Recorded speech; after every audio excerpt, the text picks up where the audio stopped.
የቴዲ አፍሮ የታላቅነት ሚስጥር በአቤል ዘበነ።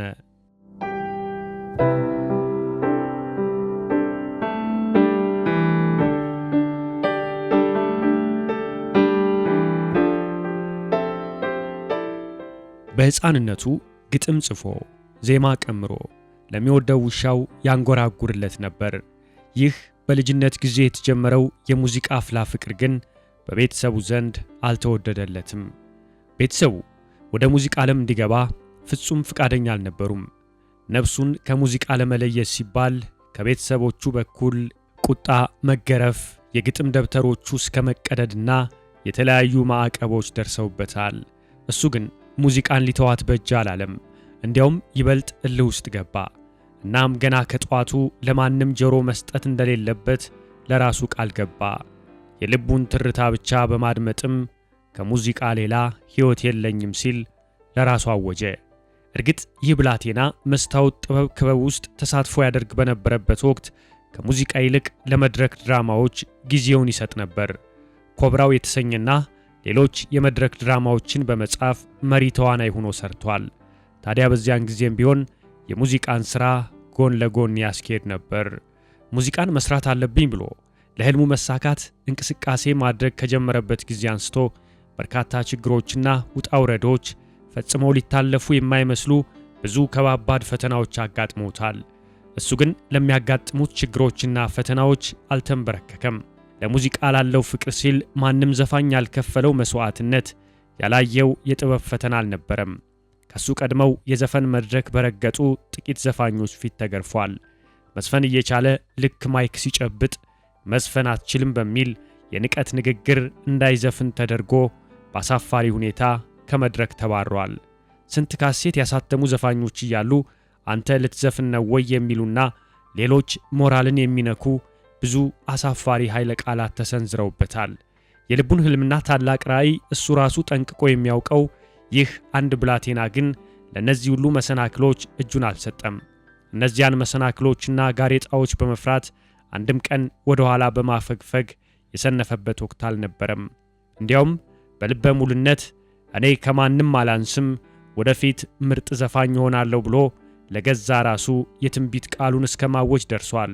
እናም ይህ ታላቅ ሥራ ለመስራት ታላቅ ሕልም አንግቦ በቆራጥነት የተነሳው ብላቴና የትንቢት ቃሉን እውን ያደርግ ዘንድ ሌት ተቀን በርትቶ መስራት ጀመረ። ካጠገቡ ማንም አይዞባይ እንደሌለ ቢያውቅም ሕልሙን ለማሳካት ጉዞውን በጽናት ወደፊት ቀጠለ። ከጥበብ ምርኩዝ ሌላ ማንም ሊመረኮዝበትና ሊመካበት የሚችል ሁነኛ ደጋፊ እንደሌለው ቢረዳም ሙዚቃን ጠንቅቃ የተረዳችው ነፍሱ ግን አብባ ለፍሬ የምትበቃበት ጊዜ ሩቅ እንደማይሆን ሁሌም ሹክ ትለው ነበር። ሆኖም ይህ ትንቢት የተገለጸለት ለሱ ብቻ ነበር። ከሱ ሌላ ብላቴናው ዛሬ ካለበት የገዘፈ ስመጥር ደረጃ ይደርሳል ብሎ የገመተ አንድም ሰው አልነበረም። ምናልባት ያ ወላጅ አባቱ ካሳሁን ግርማሞ ካልሆነ በቀር። ይህ ብላቴና ቴዎድሮስ ካሳሁን ነው። በዚህ ሰዓት ሁሉ ሰው በፍቅር የሚወደው የሁሉ ሰው የፍላጎት ምንጭ የሆነ ፍቅርና ሰላምን አብዝቶ የሚሰብክ የጥበብ ሙያ በሚሰራው ምጡቅ ሙዚቃ የኢትዮጵያ ኩራት የሆነ ምርጥ ከያኒ ነው።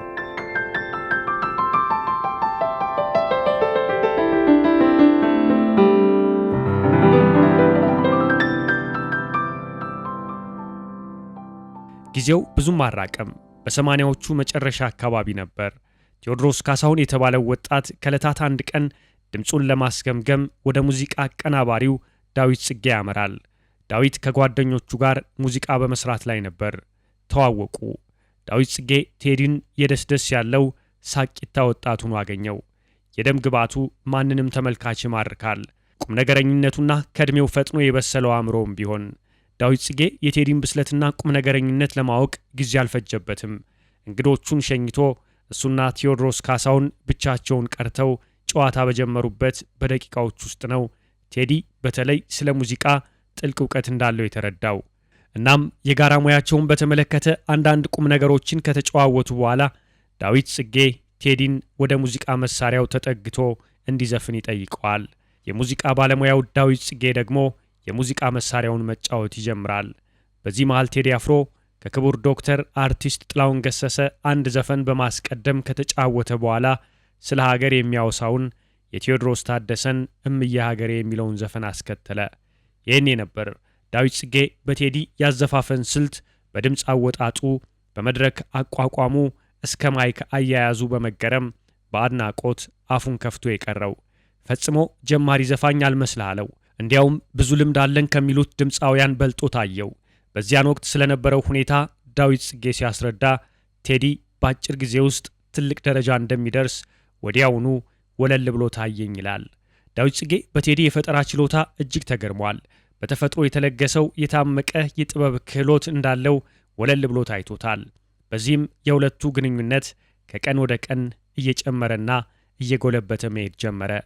ቴዲም ለዳዊት ጽጌ ወደፊት በሙዚቃ ሕይወት አንቱ የተባለ ሰው ለመሆን እንደሚፈልግና የግሉ የሆነ ባንድም ለማቋቋም እንደሚመኝ፣ የሀገሩን የሙዚቃ እድገት በአንድ ደረጃ ከፍ የማድረግ እቅድ እንዳለው ያጫውተዋል። ዳዊትም ያሰብከው ሁሉ ይሆንልሃል፣ አንተ ብቻ ጠንክረ ከመስራት አትስነፍ እንጂ ሲል ይመክረዋል። ቴዲም ሁሉንም ነገር ለፈጣሪ አሳልፌ እሰጣለሁ፣ እሱ ደግሞ የሚሳነው ነገር ስለሌለ የኔን የልጁን ሐሳብ እውን ያደርግልኛል ሲል ይመልስለታል። ከዚያን ጊዜ ጀምሮ የቴዲና የዳዊት ጽጌ ግንኙነት እየተጠናከረ መጣ። በዚህ ወቅት ቴዲ ከነፍሱ ጋር የተቆራኘችውን የጥበብ ህልሙን ለማሳካት ሌት ተቀን ጠንክሮ ይሰራ ነበር። እርግጥ ከፊቱ ላይ አንድ ወሳኝና ከባድ ችግር ተደቅኖበታል። እርሱም ወደ ሙዚቃ ዓለም ለመቀላቀል በተሰናዳበት ወቅት በርካታ ድምፃውያን በህዝብ ተቀባይነት አግኝተው የተወደዱበት ጊዜ ነበር። እናም እነዚህን ድምፃውያን ጥሶ ማለፍ ይቻለኝ ይሆን የሚል ስጋት ይዞት ነበር። ይሁንና ቴዲ ጠንካራ፣ ደፋርና ወኔያም ነበርና በመጨረሻ በራሱ ግጥምና ዜማ፣ በምርጥ የሙዚቃ ቅንብር፣ በሚጣፍጥ የድምፅ ቃና አንድ ምርጥ አልበም ሰርቶ ጨረሰ። አልበሙንም ተማጸንኳት ሲል ሰየመው። ቴዲ ይህንን የሙዚቃ አልበም ሰርቶ ማጠናቀቅ የቻለው ብዙ ፈታኝ መሰናክሎችና እጅግ እልህ አስጨራሽ ጋሬጣዎችን በጸሎትና በትዕግስት አልፎ ነው።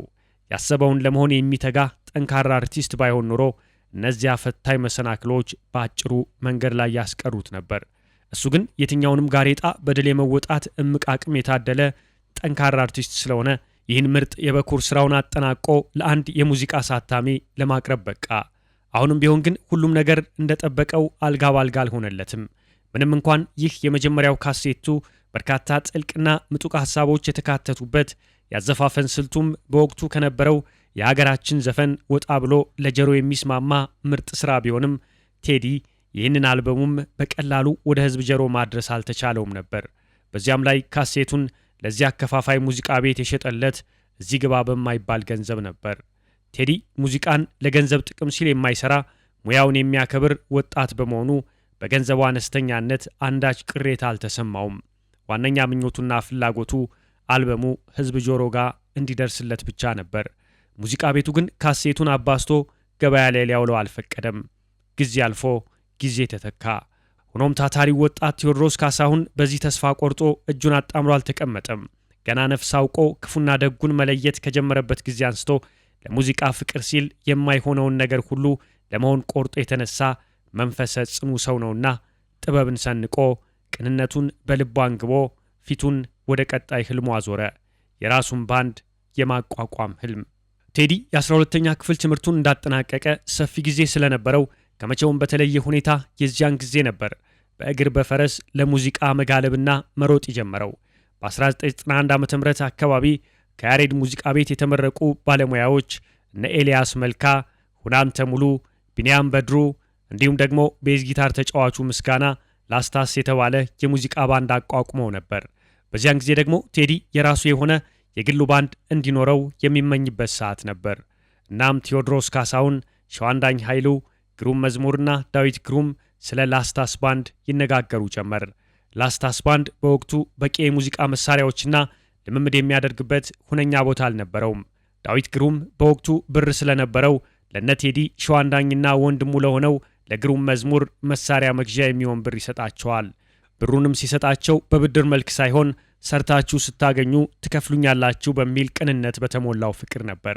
በተገኘው ብር ላይ ቴዲ የራሱን ብር በመጨመር በወቅቱ የነበሩትን ጥሩ መሳሪያዎች ገዝተው ላስታስ ከተባለው የሙዚቃ ባንድ ጋር አብሮ መስራት እንደሚፈልጉ ገለጹላቸው። የላስታስ ባንድ አባላት እጅግ ደስ ተሰኙ። ምክንያቱም በቂ የሙዚቃ መሳሪያና የልምምድ ቦታ ሊሟላላቸው ነውና። ስለዚህም ኤልያስ መልካ፣ ሁናንተ ሙሉ፣ ቢንያም በድሩና ምስጋና የተባሉ የሙዚቃ መሳሪያ ተጫዋቾች ከቴዲ ከሸዋንዳኝ ኃይሉ ከግሩም መዝሙርና ከዳዊት ግሩም ጋር በመሆን ጥምረትን ፈጠሩ። እናም እነዚህ የሙዚቃ ባለሙያዎች በፍቅር በመተጋገዝና በመቻቻል መልካም ውህደትን ፈጥረው በስራቸው ውጤት ለማምጣት ቀን ከሌት መሯሯጥ ያዙ። ብዙም ሳይቆዩ የባንዱ ስያሜ ከላስታስ ወደ አፍሮ ሳውንድ ባንድ ቀየሩት። በባንዱ ስም መቀየር አንዳቸውም ቅር አልተሰኙም። ምክንያቱም የእነዚህ ባለሙያዎች ትኩረት ምርጥ ስራን መስራት ብቻ ነበር። ቴዲና ሸዋንዳኝ በዚህ ባንድ ውስጥ ይዘፍኑ ነበር። ቴዲ በወቅቱ የቴዎድሮስ ታደሰን፣ የነዋይ ደበበንና ጥላሁን ገሰሰን ዘፈኖች ይጫወት ነበር። ባንዱንም በበላይነት በመቆጣጠርና በመምራት ቴዲ ትልቅ ድርሻና ኃላፊነት ነበረው። ቴዲ ዘወትር ጓደኞቹን በተለያዩ ቀልዶች ያዝናናቸውም ነበር። በአፍሮ ሳውንድ ባንድ ውስጥ የሥራ ባልደረቦቹ በሙሉ በቴዲ ቀልድ ሁሌ እንደሳቅን ነበር በማለት ዛሬም ድረስ ይመሰክሩለታል። መሳሪያ ተጫዋቾቹ በሙሉ እንደሚሉት ከሆነ ቴዎድሮስ ካሳሁን፣ ሸዋንዳኝ ኃይሉና ግሩም መዝሙር የአፍሮ ሳውንድ ባለቤቶች ተብለው የሚጠቀሱ ሲሆን ቴዲ ግን እንደ ባንዱ ባለቤት ብቻ ሳይሆን እንደ ቅርብ ወንድማችን ነበር የምናየው ይሉታል። አክለውም ራሱን እየጎዳ ለኛ ብዙ ነገር ያደርግልን ነበር። በየትኛውም ቦታና ስፍራ ለፍቅር ትልቅ ቦታ የሚሰጥ ሩሩ ሰው ነው በማለት እማኝነታቸውን ይሰጡታል። አፍሮ ሳውንድ ባንድ ሲቋቋም ብዙ መዋለ ንዋይ ፈሰስ ያደረገው ዳዊት መዝሙር 6 ኪሎ አካባቢ ኮፊ ሃውስን ሲከፍት እሁድ እሁድ በዚያ ውስጥ የሙዚቃ ስራዎችን ያቀርቡም ነበር። በኮፊ ሃውስ ውስጥ ሊዝናኑ የሚመጡት ሰዎች በሙሉ ቴዎድሮስ ካሳሁን በሚዘፍናቸው ዘፈኖች እጅግ ደስተኞች ነበሩ። ቴዲም በተደጋጋሚ ለመሸለም በቅቷል። አፍሮ ሳውንድ ባንድ በተለያዩ የሰርግ ዝግጅቶች ላይ በመገኘትም እድምተኞችን ያዝናና ድግሱንም ያደምቅ ነበር። የሚገኘውንም ገቢ ለመሳሪያ ተጫዋቾቹ የሚገባቸውን ክፍያ ከተሰጠ በኋላ ቀሪውን ገንዘብ በባንዱ ባለቤቶች በነ ቴዲ፣ ሸዋንዳኝና ግሩም በኩል ለምን እንደሚውል የሚወሰን ይሆናል። መሳሪያ ተጫዋቾቹ በሙሉ የዘወትር ጥረታቸው አዲስ ነገርን መፍጠር ስለነበር በዚህ ለሙያው ያላቸው ታላቅ ፍቅር የተነሳ ቴዲ ልዩ ፍቅርና አክብሮት ይሰጣቸው ነበር። ዘወትርም ከጎናቸው በመቆም ምርጥ ስራን ለመስራት ይጣጣር ነበር። በዚህ ጊዜ ነበር ቴዎድሮስ ካሳሁን የሚለው ስሙ በቴዲ አፍሮ ተተክቶ ዋነኛ መጠሪያ ስሙ ለመሆን የበቃው። ከዚያን ጊዜ ወዲህ ማንም ሰው ቴዎድሮስ ብሎ የሚጠራው ጠፋ። ሁሉም ሰው በአንድ ድምፅ ቴዲ አፍሮ እያለ ይጠራው ጀመር። አፍሮ የሚለው ቅጽል መጠሪያ ለቴዲ ባንዱን ከማስታወሻነቱ በተጨማሪ ሙዚቃን ይበልጥ ያጣጣመበት ጊዜ በመሆኑና ባንድ ለማቋቋም የነበረው ህልም እውን የሆነበት ወቅትም ስለሆነ ነው። ከአፍሮ ሳውንድ ባንድ ውስጥ አፍሮ የምትለዋን ቃል በመውሰድ ነው ቴዲ አፍሮ የተባለው። ይህ ደግሞ የሚያሳየው ቴዲ ለአፍሮ ሳውንድ ባንድ ከመስራችነትና ከባለቤትነትም በተጨማሪ ጉልህ አስተዋጽኦ እንዳበረከተ ነው። የባንዱ አባላት በአንድ ዕለተ ሐሙስ የሆነ ሰርግ ላይ ይሰራሉ። በዚህ ቀን ቴዲ አፍሮ ሲዘፍን የሰርጉ ታዳሚ በቴዲ ያዘፋፈን ብቃት ከመጠን በላይ ተደስቶ ነበርና ከሰርገኞች መሃል አንዱ ለቴዲ 300 ብር ይሸልመዋል። በወቅቱ ገንዘቡ ዳጎስ ያለ በመሆኑ ሁሉም የባንዱ አባላት ሽልማቱ ደስታን ፈጥሮላቸዋል።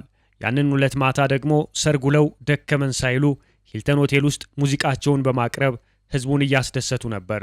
እናም ቴዲ የሚዘፍንበት ተራ ደረሰና የክቡር ዶክተር አርቲስት ጥላሁን ገሰሰን የህይወቴ ህይወት የተሰኘውን ዜማ ሲጫወት ባዘፋፈን ስልቱ በእንቅስቃሴውና በጣዕመ ቅላጼው በመማረክ አንድ የውጭ ዜጋ ወደ መድረኩ ሲንደረደር መጥቶ 100 የአሜሪካ ዶላር ይሸልመዋል። ቴዲ አፍሮም በሚገባ ዘፈኑን ተጫውቶ ከመድረክ ሲወርድ የሚዝናናው ታዳሚ በደማቅ ጭብጨባ ሸኘው። ከዚያን ጊዜ ወዲህ ነገሮች ለቴዲ እየቀለሉ እንጂ እየከበዱ አልመጡም። በዚህም ቴዲ ገና አንድ የሙዚቃ አልበም ሳያሳትም የተሳካለት ዘፋኝ ሊሆን እንደሚችል አስመሰከረ። ቴዲ በዚሁ አፍሮ ሳውንድ ባንድ ውስጥ ሳለ ለቀጣዩ አልበሙ የሚሆኑ ጣፋጭና ማራኪ ዜማዎችን ራሱ በኪቦርድ እያጀበ ይጫወት ነበር። በየትኛውም የሥራ መስክ ላይ እንደሚስተዋለው በባንዶች ውስጥም እርስ በርስ አለመግባባትና መቃቃር ሊፈጠር ይችላል። ይህም ችግር በአፍሮ ሳውንድ ባንድ ውስጥ ተከስቶ ነበር። ከድራመሩ ሁናንተ ሙሉ ጋር በሐሳብ አለመግባባት ተፈጠረና ሁናንተ ባንዱን ሲሰናበት ሌሎቹም የሙዚቃ መሳሪያ ባለሙያዎች እንደሱ የመነጣጠል አቅጣጫ ውስጥ ገቡ። ቴዲም ትኩረቱን ሙሉ በሙሉ በካሴት ስራው ላይ አሳረፈ። እናም ከብርቱ ጥረትና ትግል በኋላ በ1993 ዓ.ም መጨረሻ ደረጃውን የጠበቀና የማንንም ጆሮ የሚማርክ ዜማና ግጥም በጥንቃቄ በመቀመር አቡጊዳ የተሰኘውን አልበሙን ለህዝብ ጆሮ አደረሰ። ቴዲ አቡጊዳን እየሰራ ባለበት ወቅት ለተወሰኑ ሰዎችና ዘፋኞች አስገምግሟቸው ነበር። እነሱ ከተለመደው ቅኝት ወጣ ያለ በመሆኑ ማን ይሰማሃል በማለት ከንፈር በመምጠጥ ተሳልቀውበት ነበር። ሆኖም ቴዲ አንድ ነገር በልቡ ውስጥ ስለበራለትና ግልጥ ብሎ ስለታየው ጉዞውን መንፈሱ በመራው መንገድ ቀጠለ። አልቆየም፣ ትንቢቱም ተገለጠ። በትላልቅ ናይት ክለቦች ውስጥ እጅግ ተወዳጅና ተፈላጊ የነበረው ቴዲ አፍሮ በዚህ አንድ ካሴት ብቻ በአጭር ጊዜ ውስጥ የሚሊዮኖችን ቀልብ ሳበ። አንድ ቀን ምርጥ ድምፃዊ ሆናለሁ ብሎ እንደተነበየው ሁሉ እውነትም ማንነቱን አስመስክሮ ታላቅ ድልና ስኬት ተቀዳጀ። አቡጊዳ በህዝብ ዘንድ ከዳር እስከ ዳር ወደር የለሽ ተቀባይነትን ተጎናጸፈ። ብዙ ሰዎች ቴዲ አፍሮ ስለተባለው አስደናቂ ወጣት መነጋገር ጀመሩ። ካሴቱ ለህዝብ ተሽጦ ድንበርና ኬላ ጥሶ ለማለፍ የሳምንት ጊዜ አልፈጀበትም ነበር። በዚህም የተነሳ የቴዲ የታዋቂነትና የተፈላጊነት መጠን በአንድ የዘፈን ካሴቱ ገነነ። ጥበብን ምርኩዝ አድርጎ በፈጣሪው ተመክቶ በተስፋ የተነሳው ይህ ብላቴና ታሪክ ሰርቶ ተገኘ። አሁን ቴዲ አፍሮ ዝነኛ ሰው ሆኗል። ዘፈኑን ሰምቶ የአድናቆት እጁን ባፉ ያልጫነ ከቶ የለም። በ1968 ዓ.ም በአዲስ አበባ ልዩ ስሙ ኳስ ሜዳ ተብሎ በሚጠራው አካባቢ ከሁለት የጥበብ ሰዎች ማለትም ከጋዜጠኛ ካሳሁን ግርማሞና ከአርቲስት ጥላይ አራጌ የተወለደው የዛሬው ዝነኛ ድምፃዊ ቴዎድሮስ ካሳሁን አሁን የሁሉም ሰው መነጋገሪያ፣ የሁሉም ሰው የአይን ማረፊያ ሆኗል።